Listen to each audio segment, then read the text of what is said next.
अस्सलाम वालेकुम व्यूअर्स। आज की वीडियो उन स्टूडेंट्स के लिए है जो यूरोप में हायर एजुकेशन के लिए आना चाह रहे हैं। बहुत सारी ईमेल्स आई मुझे कि सर आपकी वीडियो बनाएं किसी ऐसे मुल्क के बारे में जहां पर स्टूडेंट्स का बआसानी एडमिशन भी हो जाए और जहां पर स्टूडेंट्स के लिए जॉब की अपॉर्चुनिटीज़ भी हों, पार्ट टाइम जॉब्स अवेलेबल हों और स्टडी के बाद जो है उनके लिए इमिग्रेशंस के वहाँ पर ऑप्शंस मौजूद हों। तो उन स्टूडेंट्स के लिए ये मैं वीडियो बना रहा हूँ। यूरोप के एक मुल्क है पुर्तगाल।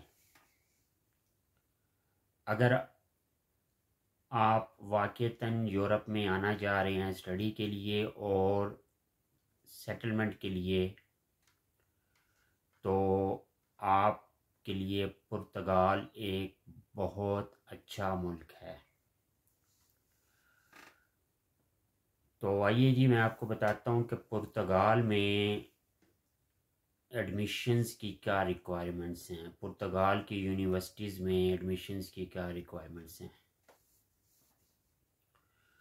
अगर आपके इंटरमीडिएट में 50% से ज़्यादा मार्क्स हैं तो आपका पुर्तगाल में एडमिशन बआसानी हो सकता है। अगर आप एफएससी प्री इंजीनियरिंग के स्टूडेंट्स हैं और आप आगे इंजीनियरिंग के किसी ब्रांच में स्टडी के लिए यूरोप आना चाह रहे हैं तो आपके लिए पुर्तगाल एक बहुत अच्छा मुल्क है।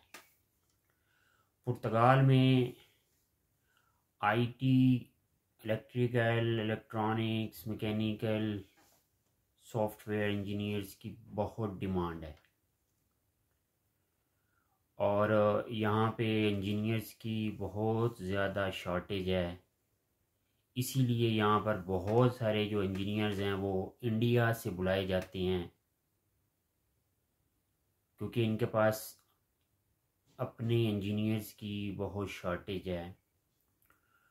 तो जो भी इंटरनेशनल स्टूडेंट्स यहाँ पर स्पेशली इंजीनियरिंग की ब्रांचेस में स्टडी के लिए आते हैं उनकी पुर्तगाल में सेटलमेंट बआसानी हो जाती है। पुर्तगाल में स्टूडेंट्स के लिए स्टडी वीज़ा की जो रिक्वायरमेंट्स हैं वो एक तो आपके इंटरमीडिएट में एफएससी में 50% से ज़्यादा नंबर होने चाहिए। उसके अलावा जो खुशखबरी है आपके लिए, जो अच्छी बात है स्टूडेंट्स के लिए, उन स्टूडेंट्स के लिए जिनके लिए इंग्लिश का आइल्स एग्ज़ाम पास करना बहुत हार्ड है, मुश्किल है। पुर्तगाल यूरोप का एक ऐसा मुल्क है कि जहाँ पर आपका आइल्स के बगैर भी एडमिशन हो जाता है और यहाँ पर जो 80% स्टूडेंट्स आते हैं वो तक आइल्स के बगैर ही यहाँ पर आते हैं। लेकिन उसके लिए एक छोटी सी और रिक्वायरमेंट है, वो ये है कि आपके इंटरमीडिएट में एफएससी में 50% से ज़्यादा मार्क्स, इंग्लिश में 50% से ज़्यादा मार्क्स होने ज़रूरी हैं। अगर आपके इंग्लिश में 50% से ज़्यादा मार्क्स हैं तो आप अपने इंस्टीट्यूट से एक इंग्लिश प्रोफिशिएंट सर्टिफिकेट बनवाएंगे और वो आप एडमिशन के लिए यूनिवर्सिटी को भेजेंगे तो उसकी बिहाफ पे भी आपका एडमिशन हो जाता है। फिर आपका आइल्स का सर्टिफिकेट जो है वो एग्जेम्प्ट हो जाएगा। ये ऑप्शन असल में इंग्लिश का इसलिए है क्योंकि पुर्तगाल में इंग्लिश नहीं बोली जाती। पुर्तगाल की एक अपनी ज़बान है पुर्तगीज़। तो विदाउट आइल्स, क्योंकि यहाँ पे कोई ज़्यादा इंग्लिश जो है वो बोली नहीं जाती, तो इसलिए आपकी सिर्फ ये जो एफएससी में आपके इंग्लिश में 50% से ज़्यादा मार्क्स हैं, इसकी बुनियाद पर आपका एडमिशन हो आसानी से हो जाता है। और अगर आपके पास आईएलटीएस का सर्टिफिकेट होगा तो उससे और ज़्यादा आपके पास ऑप्शंस मौजूद हो जाएंगे। कुछ अच्छी यूनिवर्सिटीज़ भी हैं जहाँ पे आईएलटीएस की रिक्वायरमेंट्स होती हैं, कुछ एवरेज क्लास यूनिवर्सिटीज़ हैं, उनमें आपका इंग्लिश प्रोफिशिएंट सर्टिफिकेट ही इनफ है। अच्छा जी, उसके अलावा यूनिवर्सिटीज़ की यहाँ पे फ़ीस क्या है पुर्तगाल के अंदर? पुर्तगाल की जो यूनिवर्सिटीज़ हैं ये बहुत चीप हैं, सस्ती हैं। सेमेस्टर की जो फ़ीस है ये तकरीबन 1800 यूरो तक है, यानी कि 6 महीने की फ़ीस 1800 यूरो। और ये एक बहुत ही मामूली सी फ़ीस है और अफोर्डेबल फ़ीस है, जो कि हर स्टूडेंट के लिए अफोर्डेबल है। तो फ़ीस के हिसाब से भी अगर आप देखें तो पुर्तगाल एक अच्छा मुल्क है, स्पेशली उन स्टूडेंट्स के लिए जो ज़्यादा एक्सपेंसिव यूनिवर्सिटीज़ में फ़ीस पे नहीं कर सकते, उनके लिए ये एक अच्छा मुल्क है। अच्छा जी, फ़ीस के अलावा यहाँ पर आपको बैंक स्टेटमेंट की भी ज़रूरत होती है, लेकिन जो खुशखबरी की बात है वो ये है कि एक बड़ी मामूली सी बैंक स्टेटमेंट की आपको ज़रूरत होती है। इंग्लैंड की तरह या ऑस्ट्रेलिया की तरह आपको ज़्यादा अमाउंट शो नहीं करनी पड़ती अपने अकाउंट में। अगर आपके अकाउंट में 5 से 6 हज़ार यूरो मौजूद हैं, यानी कि पाकिस्तानी 7-8 लाख रुपए, तो उसकी बुनियाद पर भी आपका एडमिशन बासानी हो जाता है। अच्छा, एक बड़ी इंटरेस्टिंग बात जो मैं आपको बताने लगा हूँ कि पुर्तगाल में बैंक स्टेटमेंट की जो रिक्वायरमेंट है ये यूनिवर्सिटी की नहीं है, ये एम्बेसी की रिक्वायरमेंट है।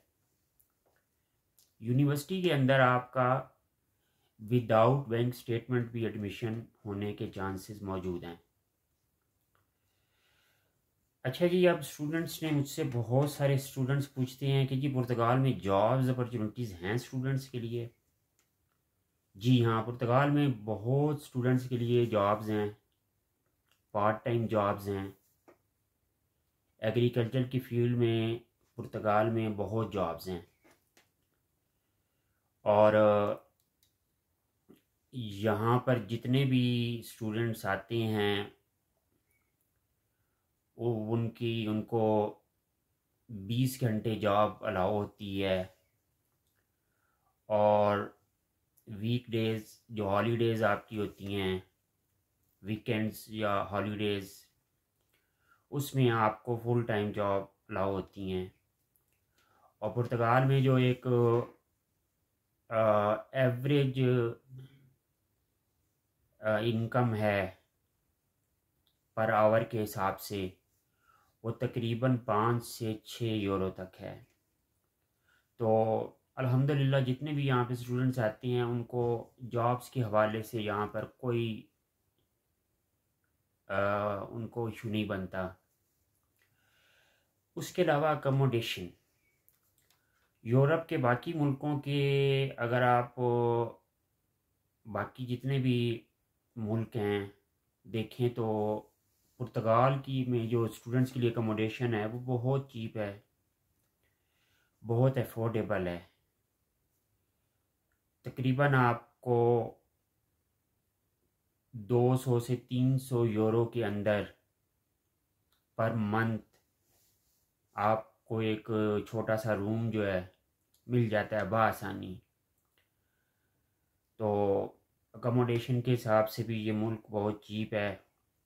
उसके अलावा जो मुसलमान स्टूडेंट्स यहाँ पे आते हैं उनके लिए यहाँ पे हलाल फूड, क्योंकि यहाँ पे मुसलमान भी हैं इसीलिए हलाल फूड भी यहाँ पे अवेलेबल है।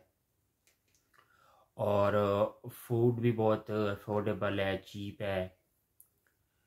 तो स्टूडेंट्स को खाने पीने के अंदर भी कोई किसी किस्म के मसाइल का सामना नहीं करना पड़ता। अच्छा जी, अब स्टूडेंट्स मुझसे पूछते हैं कि जी पुर्तगाल में अगर उनका एडमिशन हो जाए और वो आ जाएं तो आगे इमिग्रेशंस के उनके पास क्या ऑप्शंस हैं?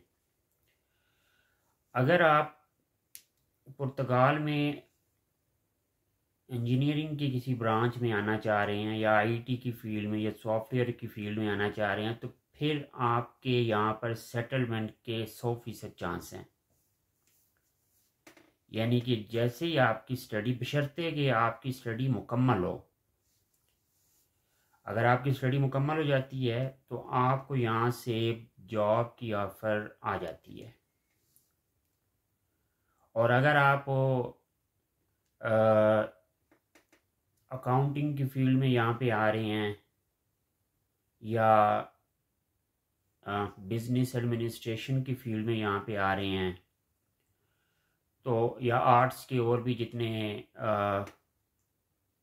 फील्ड्स हैं उनमें अगर आप किसी में आ रहे हैं, उनके लिए यहाँ पर स्टडी के बाद सेटल होना थोड़ा सा हार्ड है, उनके लिए मुश्किल है, क्योंकि यहाँ पे अकाउंटेंट्स बहुत अवेलेबल हैं।